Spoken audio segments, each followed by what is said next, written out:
Shanta. Now, I would like to speak some words about J.D. Lakshmi Narayana Garu.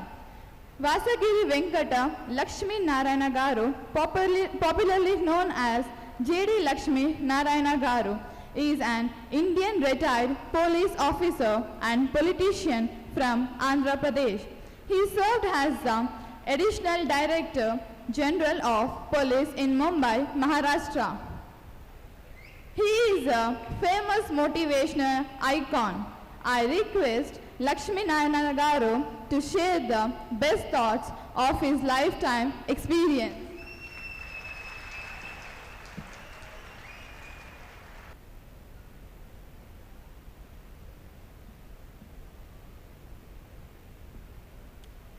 జన్మనిచ్చిన నా తల్లిదండ్రులకు విద్యాబుద్ధులు చెప్పి మీ ముందు మాట్లాడగలిగే స్థాయికి నాకు జ్ఞానాన్ని ప్రసాదించిన మా గురువులందరినీ స్మరించుకుంటూ ఈరోజు ఇంపల్స్ ఇన్స్టిట్యూషన్స్లో జూనియర్ ఇంటర్లో జాయిన్ అయిన విద్యార్థులందరికీ ఫ్రెషర్స్ డే సందర్భంగా నన్ను ఇక్కడికి ఆహ్వానించిన శ్రీ శ్రీధర్ గారికి, మిత్రులు శ్రీనివాసరెడ్డి గారికి, వేదిక మీద ఆసీనులైన నాగిరెడ్డి గారికి మరియు రామ్మోహన్ రెడ్డి గారికి కృతజ్ఞతలు తెలియజేసుకుంటూ, ఎందుకంటే మా గురువు గారు ఏపీజే అబ్దుల్ కలాం గారు ఎప్పుడూ ఆయన మాకు కలిసినప్పుడు చెప్పేవాడు, మీకు అవకాశం ఉన్నప్పుడు అంతా కూడా భారతదేశ భవిష్యత్తును కలిసే ప్రయత్నం చేయండి ఆయన చెప్తుంటాడు. ఆయన భారతదేశ భవిష్యత్ అంటే మీ అందరూ భారతదేశాన్ని అద్భుతమైన దేశంగా తయారు చేయాలంటే మీరందరూ సంకల్పించుకుంటే భారతదేశం బ్రహ్మాండమైన దేశంగా తయారవుతుంది. అందువల్ల ఎప్పుడు అవకాశం వచ్చినా కూడా భారతదేశ భవిష్యత్తును కలిసే అవకాశాన్ని నేను ఎప్పుడు కూడా వదులుకోను. అందులో భాగంగా ఈరోజు ఇక్కడికి రావడం జరిగింది. రామ్మోహన్ రెడ్డి గారు అద్భుతంగా ప్రసంగించారు. ఆయన అనేక విషయాలు, ఆయన విశేషమైన అనుభవంతో మనకు అనేక విషయాలు చెప్పారు. జీవితంలో ఎలా ముందుకు వెళ్ళాలి, ఏ విధమైన విషయాలు నేర్చుకోవాలి అన్నది మనం అందరము నేర్చుకోవాల్సిన అవసరం. ఈరోజు ఇప్పుడే మధ్యాహ్నం ఒక అద్భుతమైన ప్రయోగం జరిగింది మన భారతదేశంలో, ముఖ్యంగా శ్రీహరికోటలో. మీరందరూ కూడా చూసి ఉండవచ్చు ఆ ప్రయోగాన్ని. దాన్నే మనం అందరం ఏమంటాము, చంద్రయాన్ 3. 2008వ సంవత్సరంలో చంద్రయాన్ 1 వచ్చింది, 2019లో చంద్రయాన్ 2, 2023వ సంవత్సరంలో చంద్రయాన్ 3. 3వ ప్రయోగం మనం చేశాం. అక్కడ ఉన్న సైంటిస్టులు, డైరెక్టర్సు వీరందరూ కూడా అభినందన పాత్రలు. కాబట్టి మనందరం కూడా వారికి ఒక్కసారి చప్పట్లతో వాళ్ళందరినీ కూడా సమర్థిద్దాం. ఎందుకంటే ఇప్పుడే రామ్మోహన్ రెడ్డి గారు మాట్లాడుతూ కొందరు మాత్రమే గొప్పవాళ్ళు కాగలరు అంట. దానికి ప్రధానమైన కారణం ఏంటంటే ఈరోజు అక్కడ పనిచేస్తున్న సైంటిస్టులు కానీ వారు కూడా ఎక్కడో పైనుంచి ఊడిపడలేదు. మనలాగే స్కూల్లో చదివారు, మీలాగే ఇంటర్మీడియట్ చదువుకున్నారు, ఆ తర్వాత డిగ్రీలు చేశారు, సైంటిస్టులుగా మారారు. ఈరోజు భారతదేశాన్ని ప్రగతి పదంలో తీసుకెళ్లే ప్రయత్నం వాళ్ళు చేస్తున్నారు. కాబట్టి మనం ఊహించుకుంటే, మనం అందరం గనక శ్రద్ధగా ముందుకు వెళ్ళగలిగితే బ్రహ్మాండమైన విజయాలు మనమంతా సాధించగలమని ఈ చంద్రయాన్ 3 అన్న గొప్ప ప్రయోగం మనకు తెలుస్తుంది. మీరందరూ చంద్రయాన్ 2 ప్రయోగం చూసింటారు. చంద్రయాన్ 2 ప్రయోగం 2019వ సంవత్సరంలో జరిగినప్పుడు అక్కడ శివన్ గారని, ఆయన ఇస్రో చైర్మన్గా ఉండేవాడు, డాక్టర్ శివన్. ఆ రోజు అద్భుతంగా చంద్రయాన్ 2లో కూడా ర్యాకెట్ బ్రహ్మాండంగా పైకి వెళ్ళింది. ఒక కొన్ని రోజుల తర్వాత ఆర్బిట్లో అక్కడికి వెళ్ళి విక్రమ్ ల్యాండ్ అవుతున్న తరుణంలో అది త్వరగా వెళ్ళి ఢీ కొట్టడం వల్ల దానిలో కొన్ని సాంకేతిక లోపాలు వచ్చాయి. ఆ రోజు ఆ వ్యక్తిని, శివన్ గారిని చూస్తే ఒక చిన్న పిల్లవాడిలాగా అందరి ముందు ఏడ్చాడు. ప్రధానమంత్రి నరేంద్ర మోడీ గారు ఆయన భుజం తట్టి, నీ వంతు కర్తవ్యం నువ్వు చక్కగా చేసావు, వచ్చే ప్రయోగం మనం బ్రహ్మాండంగా ముందుకు తీసుకువెళ్తామని ఆయనకు భరోసా ఇచ్చారు. ఆయన అంటే ఒక విషయాన్ని ఒక విషయాన్ని మనది అనుకున్నప్పుడు అది దాని విజయం కావాలని మనం అందరం కోరుకుంటున్నాం. అదేవిధంగా శివన్ గారు కోరుకున్నారు. ఆయన ఆ తర్వాత రిటైర్ అయిపోయారు. ఈరోజు టీవీలో చూస్తే ఆయన కూడా కనిపించారు అక్కడ శ్రీహరికోటలో. శివన్ గారు చంద్రయాన్ 2 అయిపోయిన తర్వాత ఒకసారి ఏరోప్లేన్లో ఎక్కారట. ఎక్కితే అక్కడ ఉన్న ప్యాసింజర్లందరూ లేచి నిలబడి చప్పట్లు కొట్టి ఆయనను స్వీకరించి మా పక్కన కూర్చోండి అంటే మా పక్కన కూర్చోండి అని శివన్ గారికి స్వాగతం పలికారు. అది మనం ఏదైనా చేసే పనిలో మనం గనక సంకల్పం చేసుకొని ఆ పనిలో గనక లీనమైపోతే ఇంతకుముందు వారు చెప్పినట్టు మీకు సక్సెస్ దొరుకుతుంది అన్నారు. నేను ఇంకా కొంచెం ముందుకు వెళ్ళి సక్సెస్ కన్నా ఎక్సలెన్స్ దొరుకుతుంది అంటాను. మీకంటే ఎక్సలెన్స్ అన్నది చాలా ముఖ్యం. మన జీవితాలు ఎప్పుడు కూడా ఎక్సలెంట్గా తయారు చేసుకోవడానికి మనం అందరం ప్రయత్నించాలి. నాకు ఒక అత్యంత ఆప్తమిత్రుడు ఉన్నాడు ముంబైలో. ఆ వ్యక్తి ఒక ఆటో డ్రైవర్. ఆ ఆటో డ్రైవర్ పేరు సందీప్ బచ్చే. ఒకసారి ముంబైలో అతని ఆటోలో ఎక్కే అవకాశం నాకు కలిగింది. మీరు అనుకోవచ్చు, ఏం సార్ ఆటో రిక్షాలు మామూలుగా ఉంటాయి కదా, అందులో ఏంటి గొప్పతనం అనుకోవచ్చు.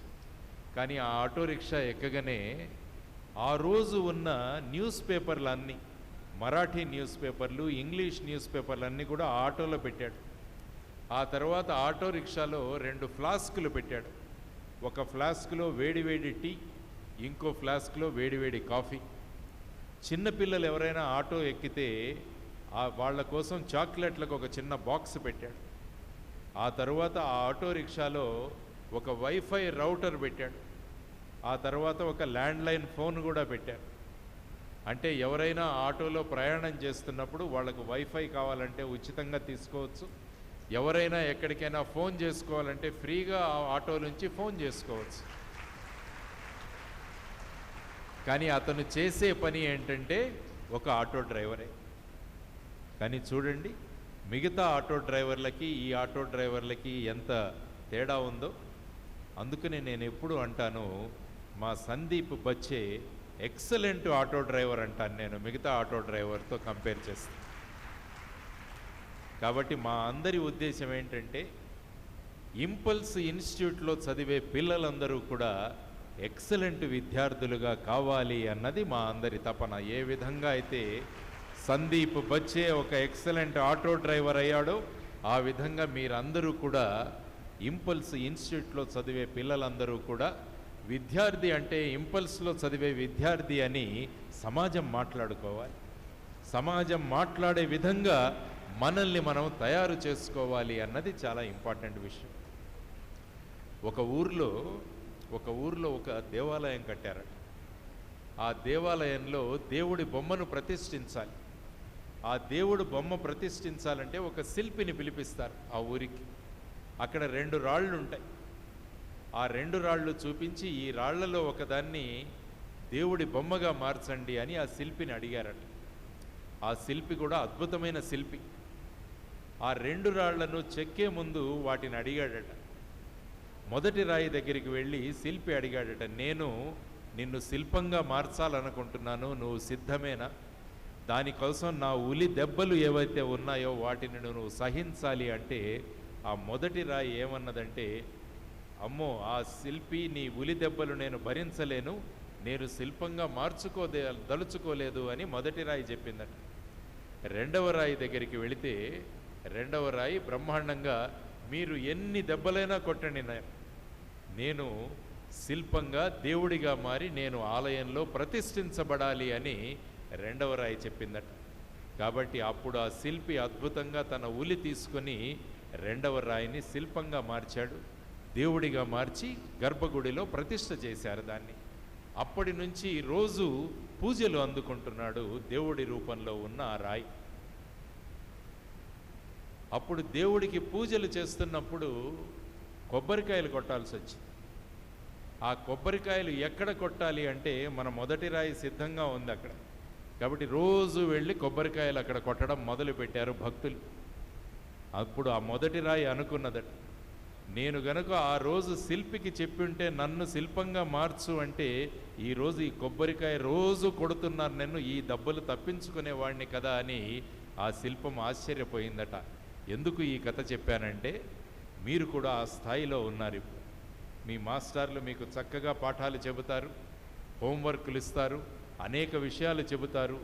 ఈ విషయాల నుంచి మాకెందుకు అని మీరు అనుకున్నప్పుడు ఏమవుతుందంటే మీరు ఆ మొదటి రాయిలాగా తయారవుతారు. కానీ మీరు రెండవ రాయిలాగా ఏ విషయమైనా చక్కగా మేము అభ్యసిస్తాం, ఏ విషయమైనా చక్కగా మేము ఆచరించి మమ్మల్ని మేము ఎక్సలెంట్ విద్యార్థులుగా తయారు చేసుకుంటాము అంటే మీరు రెండవ రాయిలా బ్రహ్మాండమైన పూజలు మీరు అందుకుంటారు అన్నది మీ అందరికీ తెలియాల్సిన అంశం అన్నమాట. కాబట్టి మీరు నిర్ణయించుకోండి.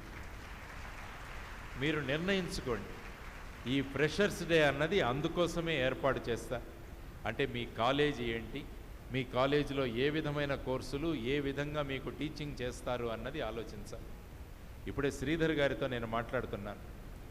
అప్పుడే నేను అడిగాను, ఆయన ఏమన్నారంటే ఆయన ఎప్పుడు స్టేజ్ మీదకి రారండి అని నాగిరెడ్డి గారు నాకు చెప్పారు. ఆయన ఎప్పుడు కూడా తెర వెనుకనే ఉండి తన విద్యార్థులను ఉత్తమ స్థాయికి తీసుకురావడానికి ఆయన ప్రయత్నిస్తుంటారు అని నాకు చెప్పడం జరిగింది. సో ఆ విధమైన ఉత్తమ భావనలతో ఉన్న వ్యక్తి స్థాపించిన సంస్థలో మీరు విద్యార్థులుగా చేరినందుకు మీరందరూ కూడా గర్వపడాలి. ఆ తర్వాత రెండవది నేను ఆలోచించింది ఏంటంటే ఇంపల్స్ అని పేరు పెట్టారు ఈ కాలేజీకి. అదేంటి ఇంపల్స్ అనుకున్నాను. ఇంపల్స్ అంటే ఏంటి? ఇంపల్స్ అంటే ఒక పదార్థానికి కానీ, ఒక ఆబ్జెక్ట్కి కానీ ఒక ఫోర్స్ను మనం అప్లై చేస్తే దానిలో సడన్గా ఇంపల్స్ వస్తుంది. ఈరోజు చంద్రయాన్ 3లో కూడా అదే మనం చేసింది. చంద్రయాన్ 3ని బ్రహ్మాండంగా ప్రయోగించాం. కొంత దూరం వెళ్ళిన తర్వాత మళ్ళా దానికి ఒక ఇంపల్స్ ఇస్తారు. ఆ ఇంపల్స్ ఇచ్చినప్పుడు మళ్ళా కొంత దూరం వెళుతుంది. మళ్ళా కొంత దూరం వెళ్ళిన తర్వాత మళ్ళా ఇంపల్స్ ఇస్తారు. కాబట్టి ఆ విధంగా ఇంపల్సులు ఇచ్చుకుంటూ చివరిగా తన ఆర్బిట్లోకి అది వెళ్ళగలదు.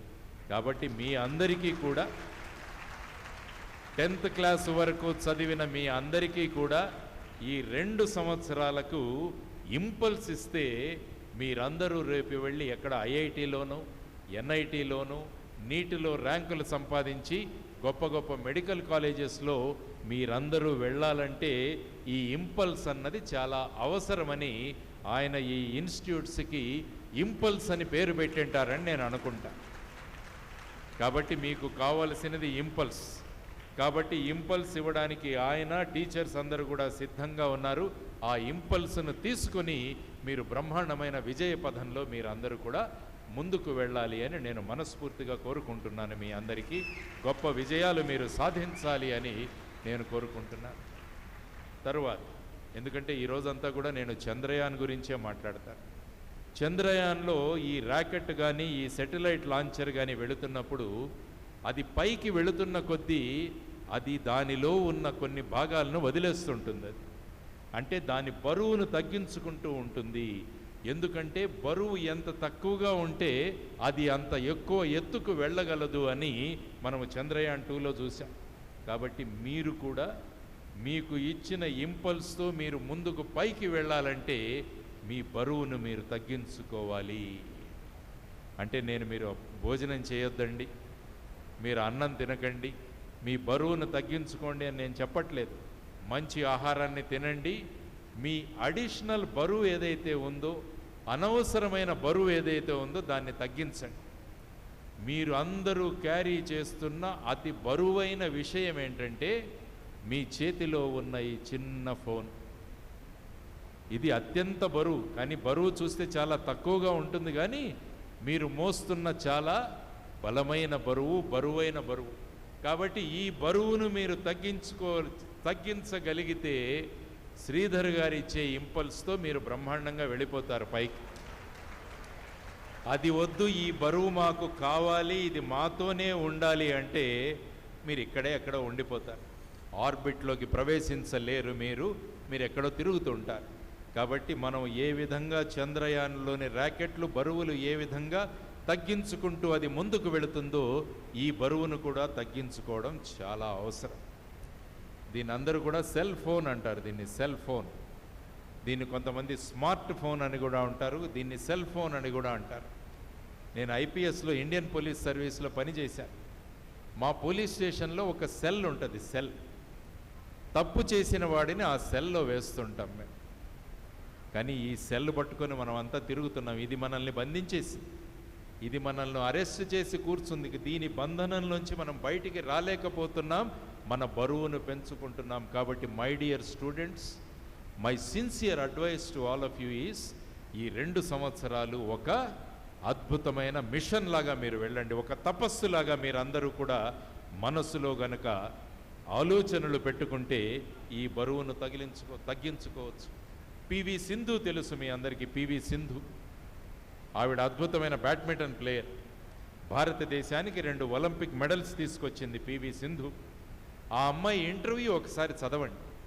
ఆ అమ్మాయి ఏమని చెప్పిందంటే, అమ్మ నువ్వు ఒలింపిక్స్లో మెడల్ ఏ విధంగా సాధించగలిగావమ్మా అంటే, ఆ అమ్మాయి చెప్పింది, నేను ఒలింపిక్ కోసం ట్రైనింగ్ మొదలు పెట్టిన దగ్గర నుంచి ఈ బరువును నేను వదిలించేసుకున్నాను అని చెప్పింది ఆ అమ్మాయి. ఈ బరువును పక్కన పెట్టేశా. ఎందుకంటే ఉన్నట్టుండి దీనిలో మెసేజ్ వస్తుంది, ఉన్నట్టుండి దీనిలో ఫోన్ వస్తుంది. నేను ఏదైనా మెసేజ్ పెడితే దానికి ఎవరైనా థమ్సప్ పెట్టారని నన్ను చూసుకోవాలనిపిస్తుంది. కాబట్టి వీటి వల్ల నా బరువు పెరిగిపోతుంది అని ఆ అమ్మాయి 4 నెలలు స్విచ్ ఆఫ్ చేసి దీన్ని లాకర్లో పెట్టేసి 4 నెలలు ఒలింపిక్ మెడల్ తెచ్చిన తరువాతనే ఆ లాకర్ నుంచి దీన్ని బయటికి తీశాను అని పివి సింధు తన ఇంటర్వ్యూలో చెప్పింది. ఇందాకే అన్నారు రామ్మోహన్ రెడ్డి గారు, కేవలం కొంతమంది వ్యక్తులు మాత్రమే ఒక విశిష్ట స్థాయికి వెళ్ళగలరు, అందులో పివి సింధు ఒకరు. కాబట్టి ఆవిడేం చెప్పింది, నా అనవసర బరువును నేను తగ్గించుకున్నాను అని చెప్పింది. కాబట్టి పెద్దవాళ్ళ దగ్గర నుంచి, విజయాలు సాధించిన వాళ్ళ దగ్గర నుంచి మనం కొత్త విషయాలు నేర్చుకోవాలి అన్నది ప్రధానమైన అంశం. నేను ఇంకొక చిన్న ఉదాహరణ చెప్తాను మీ అందరికీ. ఇప్పుడు ఏమైపోయిందంటే సమాజంలో ఫేస్బుక్లో లేకుంటే ఒక నామోషి, ట్విట్టర్లో లేకుంటే ఒక నామోషి, ఇన్స్టాగ్రామ్లో లేకుంటే ఒక నామోషి. కాబట్టి అందరూ కూడా విద్యార్థులు ఏం కోరుకుంటూ ఉంటారంటే, మేమందరం ఫేస్బుక్లో ఉండాలి, మేమందరము ట్విట్టర్లో ఉండాలి, మేమందరం ఇన్స్టాగ్రామ్లో ఉండాలి, దానిలో ఏదో ఒకటి పోస్ట్ చేయాలని అనుకుంటుంటారు. ఎందుకంటే మీ పియర్ ప్రెషర్. నేను ఇలాగే ఒక స్కూల్కి వెళ్ళాను చాలా సంవత్సరాల క్రితం. ఆ స్కూల్లో అడిగాను పిల్లల్ని, మీలో ఎంతమందికి ఫేస్బుక్ అకౌంట్లు ఉన్నాయంటే కొంతమంది చేతులు ఎత్తారు. నేను తర్వాత అడిగాను, 1000 మంది మిత్రులు ఎవరికి ఉన్నారు మీకు ఫేస్బుక్లో అంటే ఒకటి చెయ్యెత్తాడు. వాడు 8th క్లాస్ స్టూడెంట్. వాడిని స్టేజ్ మీదకి పిలిచాను నేను. ఏం చేస్తావురా ఈ 1000 మంది ఫ్రెండ్స్తో అంటే వాడు ఏమన్నాడంటే, సార్ రోజు మెసేజ్ టైప్ చేస్తాను సార్. ఏం మెసేజ్ టైప్ చేస్తావురా అంటే, hi friends how are you, I am good అని చేస్తారట. అంటే ఏమవుతుందిరా అప్పుడు అన్నాను. సార్ వెంటనే వాళ్ళందరూ రిప్లై ఇస్తారు సార్. ఓకే, ఎంతసేపు దీని మీద కూర్చుంటావంటే వాడు ఏమన్నా అంటే 2 గంటలు కూర్చుంటాను సార్ రోజు అన్నాడు. సరే, నా కోసం ఒక చిన్న మెసేజ్ ఈరోజు టైప్ చేయి అని చెప్పాను. ఏమని చెప్పానంటే, నా ప్రియ 1000 మంది మిత్రులారా, మా స్కూల్లో ఫీజు పెంచారు, 50,000 ఫీజు పెంచారు. మా నాన్న దగ్గర 50,000 కట్టడానికి డబ్బులు లేవు. మీరు 1000 మంది ఉన్నారు, ఒక్కొక్కరు 50 రూపాయలు నా అకౌంట్కు వేయండి. ఇది నా SBI అకౌంట్ నంబరు, ఇది నా IFSC కోడ్ అని వాడు మెసేజ్ పెట్టాడు. మరుసటి రోజు ఏడ్చుకుంటూ వచ్చాడు నా దగ్గరికి. ఏమైందిరా అంటే, సార్ రోజు సమాధానం ఇచ్చే ఈ 1000 మంది ఈరోజు ఒక్కడు కూడా సమాధానం ఇవ్వలేదు సార్ అన్నాడు. అలా ఉంటారా నీ ఫేస్బుక్ మిత్రులు? వీళ్ళ కోసం 2 గంటల సమయం వేస్ట్ చేసుకుంటున్నావు, పక్కకు పడే అన్నాను. ఆ ఫేస్బుక్ను వదిలేయి అన్నాను. వెంటనే వాడు ఫేస్బుక్ అకౌంట్ డిలీట్ చేశాడు. ఆ 2 గంటల్లో పుస్తకాలు చదవడం మొదలుపెట్టాడు. రోజుకొక పుస్తకం 2 గంటల్లో. ఈరోజు ఆ పిల్లవాడు ఒక కంపెనీకి CEOగా ఉన్నాడు. ఆ పిల్లవాడిని వాళ్ళ కంపెనీలో కానీ వాళ్ళ సొసైటీలో కానీ నడుస్తున్న లైబ్రరీ అంటారు. ఆ పిల్లవాడిని నడుస్తున్న ఎన్సైక్లోపీడియా అంటారు. ఆ పిల్లవాడు నాకు చెప్పాడు, సార్ ఆ రోజు గనక మీరు మా స్కూలుకు రాకుంటే నేను ఆ ఫేస్బుక్ మాయలో పడిపోయేవాడిని, నా బరువుని ఇంకా పెంచుకునేవాడిని, నేను ఎక్కడికి ఎగరలేక అక్కడే చతికిల పడిపోయేవాడిని. కాబట్టి ఆ రోజు మీరు రావడం మా అదృష్టం సరే నా పిల్లవాడు అన్నాడు. కాబట్టి నేను ఇవన్నీ ఎందుకు చెబుతున్నానంటే, మీరందరూ కూడా బ్రహ్మాండంగా రోదసిలో ఏ విధంగా చంద్రయాన్ నౌక వెళ్ళబోతుందో మీరందరూ కూడా భారతదేశాన్ని ఆ విధమైన దేశంగా మార్చడానికి మీరందరూ కూడా సంకల్పించుకోవాలి. మీలో అద్భుతమైన శక్తి ఉందని చెప్పడానికి మాత్రమే ఈరోజు రావడం జరిగింది. కాబట్టి ప్రియ మిత్రులారా, మీరందరూ కూడా ఈ బరువును తగ్గించుకోండి. ఏమి కొంపలు ఏమీ అంటుకో. ఏం చేయాలి? మీ అమ్మా నాన్నలతో మాట్లాడుకోవాలి, వాళ్ళకి వీలైతే మెసేజ్ పెట్టాలి. దానికోసం ఈ స్మార్ట్ ఫోన్ అవసరం లేదు. చిన్న 1000 రూపాయల ఫోన్ కొనుక్కోండి. నోకియా 1000 రూపాయల ఫోన్ ఉంటుంది. ఈ 2 సంవత్సరాలు ఆ ఫోన్ మెయింటైన్ చాలు. మీ బరువు తగ్గుతుంది, ఫోన్ బరువు తక్కువగా ఉంటుంది, మీ బరువు కూడా తక్కువైపోతుంది. దానివల్ల శ్రీధర్ గారు మీ టీచింగ్ ఫ్యాకల్టీ ఇచ్చే ఇంపల్స్తో మీరందరూ కూడా 2 సంవత్సరాల తరువాత ఐఐటి బాంబేలోకి నేను ఎప్పుడైనా వెళ్ళడానికి వెళితే అప్పుడు మొదటి ప్రశ్న నేను అడిగేది, మా ఇంపల్స్ స్టూడెంట్స్ ఎంతమంది ఉన్నారయ్యా ఇక్కడ అని నేను ప్రశ్నిస్తే, సార్ నేనున్నాను సార్ అని మీరందరూ బయటికి రావాలి. ఐఐటిలో ర్యాంక్ ఎప్పుడు వస్తుందంటే 1000 మంది ఫేస్బుక్ మిత్రులు ఉంటే మిమ్మల్ని పిలిచి మీకు సత్కరించరు వాళ్ళు. ఆహా, 1000 మంది మిత్రులు ఉన్నారు కాబట్టి ఇతనికి ఐఐటిలో సీట్ ఇవ్వాలి అని. ఎయిమ్స్లో మెడికల్ సీట్ రావాలంటే వీళ్ళు ఇన్స్టాగ్రామ్లో బ్రహ్మాండంగా పోస్ట్ చేశారని వాళ్లకు ఎయిమ్స్లో సీట్ ఇవ్వరు. మీరు ఏ విధంగా ఇక్కడ 2 సంవత్సరాలు చదివి ఏ విధంగా ఈ పరీక్షల్లో జేఈఈ పరీక్షల్లో మీరు నీట్లో బైపీసీ వాళ్ళు మీ అద్భుత ప్రతిభా పాఠవాలు చూపిస్తే మీరు ఆ స్థాయికి వెళ్ళగలరు. కాబట్టి ఈరోజు రాసేసుకోండి మీ నోట్ పుస్తకాలు. ఏం కావాలనుకుంటున్నారన్నది మీరు రాసుకోండి. నేను ఐఐటి బాంబేలో ఉంటాను, నేను ఎన్ఐటి వరంగల్లో ఉంటాను, నేను ఎన్ఐటి ట్రిచీకి వెళతాను, నేను ఎన్ఐటి సూరత్కి వెళతాను, నేను all India institute of medical sciences Delhi వెళతాను. ఇలా ఒకసారి రాసేసుకోండి. ఎప్పుడైతే మనం రాసేసుకుంటామో అది మనకు ఇంపల్స్ ఇవ్వడం మొదలు పడుతుంది. రోజు నువ్వు రాసుకున్నావు నీ పుస్తకంలో, మొబైల్ ఆపేయి అని మీరు రాసుకున్న రాతలు మీకు బ్రహ్మాండంగా మార్గదర్శనం చేసి మిమ్మల్ని బ్రహ్మాండంగా ముందుకు తీసుకువెళతారు. కాబట్టి ఆ విధంగా ఆలోచించండి. ఐఐటీలు రావాలంటే ఏదో గొప్ప పని చేయాలి అని ఎవరు లేదు. ఎవరైతే సిన్సియర్గా, ఎవరైతే వాళ్ళ లక్ష్య సాధనలో ముందుకు వెళతారో, మంచి ప్లాన్తో ముందుకు వెళతారో, అనవసరమైన విషయాలను తీసేసి వెళతారో, అటువంటి వాళ్ళు ఎక్కడ అనుకుంటే అక్కడ వెళ్ళే ఆస్కారం వాళ్ళకుంది. అందుకనే ఆయన చెప్పారు, మీరు ఏ కులము, ఏ మతము, ఏ రంగు, మీరు ఏ ఊరు నుంచి వచ్చారు, ఇవేవి అవసరం లేదు. మీరు ఎవరైనా కావచ్చు, మీరు ఆ స్థానానికి వెళ్ళే అద్భుతమైన శక్తి కలిగించేది విద్య అన్నది రామ్మోహన్ రెడ్డి గారు చక్కగా చెప్పారు. దాన్ని మళ్ళా కూడా మీకు చెబుతున్నాను. కాబట్టి ఎప్పుడు కూడా మేము ఆ ఇంట్లో పుట్టాల్సింది, లేకుంటే అక్కడ ఉండాల్సింది, ఇలా మనసులో ఎప్పటికీ రానివ్వకండి. కలువలు తామర పువ్వు గురించి నేను ఎప్పుడు చెప్తుంటాను. కలువలు తామర పువ్వులు బురదలో పుడతాయి, కానీ అవి భగవంతుడి సన్నిధానంలో చేరతాయి. కాబట్టి పుట్టింది బురదలో, చేరింది భగవంతుని సన్నిధానంలో. కాబట్టి మనం ఎక్కడ పుట్టామన్నది ముఖ్యం కాదు, ఎలా పెరిగి ఎక్కడ చేరామన్నది ముఖ్యమన్నది మీరందరూ గ్రహించుకోండి. ఆ అద్భుతమైన శక్తి మీలో ఉంది అని చెప్పడానికి ఈరోజు వచ్చాం. మీరంతా ఆదిపురుష్ సినిమా చూసింటారు. అందులో హనుమంతుడు కూడా సముద్రం లంఘించడానికి అతనిలో శక్తిలో తెలియలేదు. అందరూ వచ్చి చెబుతారు, నీలో ఇంత శక్తి ఉంది అంటే అప్పుడు సముద్రాన్ని బ్రహ్మాండంగా లంఘించి సీతమ్మ వారి జాడ కనుక్కుంటాడు అతను. ఈరోజు ఈ ఫ్రెషర్స్ డే ప్రధానమైన కారణం ఏంటంటే, మీలో ఉన్న శక్తిని మిమ్మల్ని గుర్తింపజేయడానికి మేమందరం ఇక్కడ కూర్చున్నాం. శ్రీధర్ గారు ఉన్నారు, రామ్మోహన్ రెడ్డి గారు ఉన్నారు, నాగిరెడ్డి గారు ఉన్నారు. మేమంతా ఎందుకు వచ్చామంటే మీలో ఉన్న శక్తిని గుర్తింపజేయడానికి మేము రావడం జరిగింది. కాబట్టి మీ అందరికీ శుభాశిస్సులు, మీ అందరికీ మంచి జరగాలి. ఈ 2 సంవత్సరాలు ఒక తపస్సు అనుకొని మీరు చేయండి. ఋషులు తపస్సు చేసేవాళ్ళు, వాళ్ళ చుట్టూ పుట్టలు పెరిగిపోయేవి, అయినా కూడా వాళ్ళు చెలించేవాళ్ళు కాదు. ఎందుకంటే దేవుడిని ప్రత్యక్షం చేసుకోవాలన్నది వాళ్ళ సంకల్పం. ఆ విధంగా మీరు కూడా ఈ 2 సంవత్సరాలు తపస్సు చేయండి. మీరు ఏం కావాలనుకుంటే అది మీ ముందు సాక్షాత్కారం అవుతుంది అని చెప్పడానికి నేను ఈరోజు సంతోషిస్తున్నాను. మరి ఒకసారి శ్రీధర్ గారికి, వారి టీచింగ్ ఫ్యాకల్టీకి మరి ఒకసారికి వారికి కృతజ్ఞతలు తెలియజేసుకుంటూ వెళుతూ 3 విషయాలు చెప్తాను. అవి మీరు ఈరోజు పుస్తకంలో రాసుకోండి ఇంటికి వెళ్ళిన తర్వాత.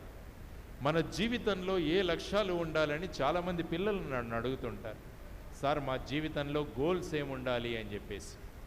మొదటి లక్ష్యం మీ జీవితంలో, ఒకానొక రోజు అమ్మా నాన్నలు మిమ్మల్ని దగ్గరికి తీసుకొని శభాష్రా, శభాషమ్మ మన ఇంటి పేరు నిలబెట్టావురా అని మీ అమ్మ నాన్నలు మీతో మాట్లాడగలగాలి. అది మీ మొదటి లక్ష్యం కావాలి జీవితంలో.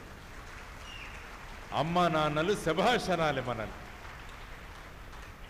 5 గంటలు మొబైల్ ఫోన్లో కూర్చుంటే అమ్మా నాన్నలు శభాష్ అనరు, వీడేంట్రా ఇలాంటోడు పుట్టాడు మనకు అనుకుంటారు. అమ్మా నాన్నలు ఎప్పుడు కూడా తలుపులు వేసుకొని ఏడ్చే పరిస్థితులు మన వల్ల రాకూడదు అమ్మా నాన్నలకు. అమ్మా నాన్నలు మనల్ని చూసి గర్వపడాలి, ఇటువంటి అమ్మాయిని ఇటువంటి అబ్బాయిని కన్నామని వాళ్ళు టీవీగా వాళ్ళ తల ఎత్తుకొని తిరగాలి సమాజంలో. అది మీ మొదటి లక్ష్యం. రెండవ లక్ష్యం మీ జీవితంలో రాసేసుకోండి ఈరోజు వెళ్ళిన తర్వాత. ఒకానొక రోజు నేను ఇంపల్స్ ఇన్స్టిట్యూషన్, ఏ ఇన్స్టిట్యూషన్లో ఏ కాలేజీలో అయితే నేను చదివానో ఆ కాలేజీకి చీఫ్ గెస్ట్గా వెళ్ళి ఆ కుర్చీలో నేను కూర్చుంటాను అని మీరందరూ అనుకోవాలి. Go as a chief guest your alma mater. మీరు చదువుకున్న స్కూల్కి, చదువుకున్న కాలేజీకి ముఖ్య అతిథిగా మీరు వెళ్ళండి. ఎప్పుడు పిలుస్తారు మీరు? ఇన్స్టాగ్రామ్లో 1000 వీడియోలు పోస్ట్ చేస్తే మిమ్మల్ని పిలవరు. రేపు సాధనలో బ్రహ్మాండమైన విజయాలు సాధించి రేపు గొప్ప విద్యార్థిగా మీరు సమాజంతో గుర్తించబడితే శ్రీధర్ గారు మిమ్మల్ని పిలిచి మా విద్యార్థులకు ఏమన్నా చెప్పండి అని మిమ్మల్ని పిలుస్తారు. అది మీ జీవితంలో రెండవ లక్ష్యం కావాలి. మూడవ లక్ష్యం మీ జీవితంలో, మామూలుగా మనం ఇంటర్మీడియట్ పరీక్షకి హాల్ టికెట్ రాస్తాం. హాల్ టికెట్లో మీ సంతకం పెడతారు. రేపు ఆధార్ కార్డు కావాలంటే ఆ అప్లికేషన్లో సంతకం పెడతారు. రేపు పాన్ కార్డు కావాలంటే ఆ అప్లికేషన్లో సంతకం పెడతారు. పాస్పోర్ట్ కావాలంటే పాస్పోర్ట్ అప్లికేషన్లో సంతకం పెడతారు. ఇది సంతకం. కానీ మీ జీవితంలో మూడవ లక్ష్యం ఏముండాలంటే, నా సంతకాన్ని ఆటోగ్రాఫ్గా మార్చుకుంటానని మీరందరూ కూడా అనుకోవాలి. మీరు రేపు నడిచి వెళుతుంటే, మీరు ఎక్కడైనా నిలబడితే పిల్లలు పరుగున రావాలి మీ దగ్గరికి, మా పుస్తకాల్లో సంతకం చేయండి, మీరు ఐఐటీలో టాపర్ వచ్చారని తెలిసింది, మీరు బ్రహ్మాండంగా మెడికల్లో మీకు ర్యాంక్ వచ్చిందని తెలిసింది, మేము పేపర్లో చదివాం, మాకు ఆటోగ్రాఫ్ చేయండి అని చెప్పి అందరూ మీ దగ్గరికి రావాలి. ఈ 3 లక్ష్యాలు పెట్టుకోండి మీ జీవితంలో. ఈ 3 లక్ష్యాలు మీ జీవితానికి 3 ఇంపల్సులుగా పనిచేసి మిమ్మల్ని బ్రహ్మాండమైన విజయ పదంలో ఖచ్చితంగా మిమ్మల్ని తీసుకువెళతాయి. ఒకానొక రోజు అమ్మా నాన్నలు మమ్మల్ని పిలిచి శభాష్రా, శభాషమ్మ మా ఇంటి పేరు నిలబెట్టావురా అని అమ్మా నాన్నలతో అనిపించుకున్నప్పుడు ఎంత ఆనందం ఉంటుంది. నా స్కూల్కి, నా కాలేజీకి నేను ముఖ్య అతిథిగా వెళితే ఎంత ఆనందంగా ఉంటుంది. నా సంతకం కోసం ప్రజలు వెంటపడుతుంటే ఎంత ఆనందంగా ఉంటుంది. ఆ 3 సాధించే శక్తి మీలో ఉంది అని చెప్పడానికే నేను ఈరోజు ఇక్కడికి రావడం జరిగింది. కాబట్టి ఆ విధమైన విజయాలు సాధించండి, ఆ విధంగా ముందుకు వెళ్ళండి, ఆ విధంగా భారతదేశాన్ని బ్రహ్మాండమైన దేశంగా మార్చండి అని చెప్పడానికి ఈరోజు రావడం జరిగింది. Thank you very much. Bharat మాతాకి, భారత్ మాతాకి, భారత్ మాతాకి. ఆ విధంగా భారత మాతకు మనము ఏ విధంగా మనం జై జయకారాలు కొడుతున్నారో, రేపు మీరు వీధిలో నడుస్తుంటే ప్రజలు మీకోసం కూడా జై జయకారాలు కొట్టాలి. ఆ జై జయకారాలన్నీ కూడా భారతమాతకు వెళ్ళాలి అని మనసులో సంకల్పించుకోండి అని తెలియజేస్తూ సెలవు తీసుకుంటున్నాను. నమస్కారం. జై హింద్. భారత్ మాతాకి జై.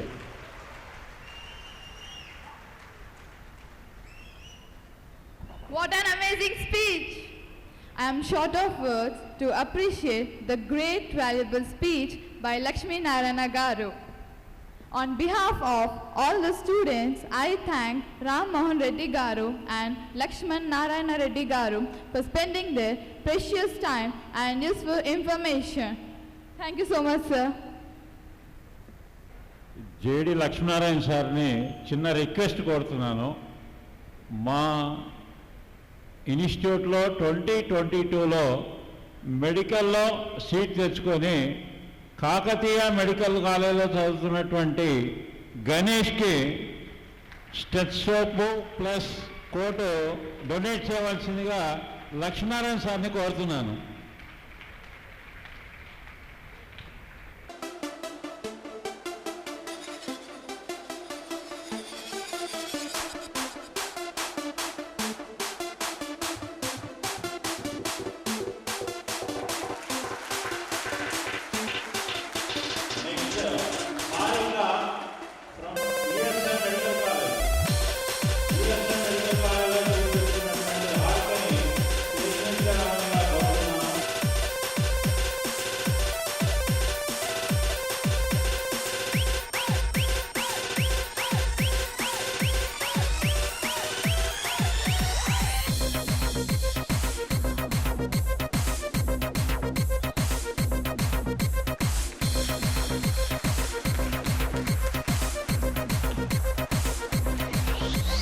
Manda, yeah.